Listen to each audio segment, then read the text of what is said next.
Mo ti ẹnu fẹ́ bèrè ìbéèrè kan ni. But this is Jesus Christ. This is your personal Lord and Saviour.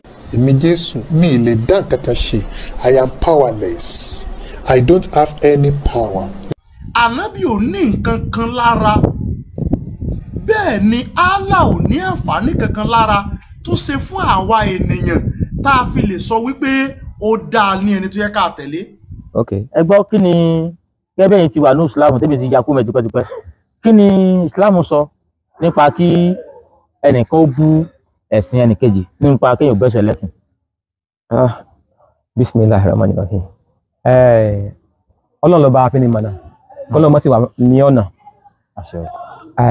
Alákọ̀ọ́kọ́ kéèyàn ó ta ọ̀rọ̀ àbùkù sí ẹ̀sìn ẹlòmíì nígbà tí èèyàn bú ẹ̀sìn ara rẹ̀ fúnra rẹ̀ ni.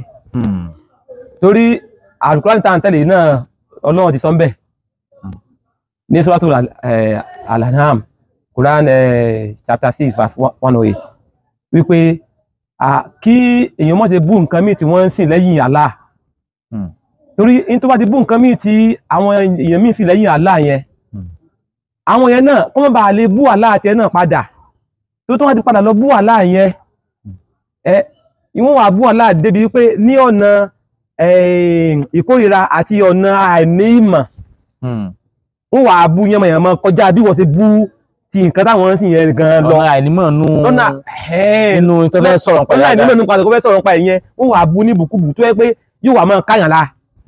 Tó bá ń káyàn la ẹ̀ yóò fẹ́ máa ta okùn ọ̀rọ̀ padà sí wọn yóò dẹ̀ tó máa ba nǹkan jẹ́ sí ni. So in tó jí dájú ni pé kó èèyàn mọ́ bu ẹ̀sìn ẹnì kankan kéèyàn máa sin ẹ̀sìn ẹ̀ lọ́gbọ́n náà tí bá ti fi mọ̀ yàn. Ọlọ́run nìkan ni ọba tó mọ́ fi yàn mọ̀nà. Kò ẹ̀yẹ tọ́nà bá dẹ̀ ti fi mọ̀nà ẹnìkan kò lè sí lọ́nà. Ẹ̀yẹ tọ́nà bá dẹ̀ ti sí lọ́nà ẹnìkan kò lè fi mọ̀nà. Man yahdillahu fala mudilla lahu wa man yudlil fala hadiya lahu. Ọ̀rọ̀ Ọlọ́run ni. So kámọ̀gùlẹ̀ bú ẹ̀sìn ẹlẹ́sìn kámọ̀ tẹ̀sìn wa lọ. Tí káwọn mọ́ bu tiwa káwọn mọ́ bu tiwọn. Lakum dinukum waliya din. Ó sì dábàá tó bá ti bú tiwa àdébú tiwọn.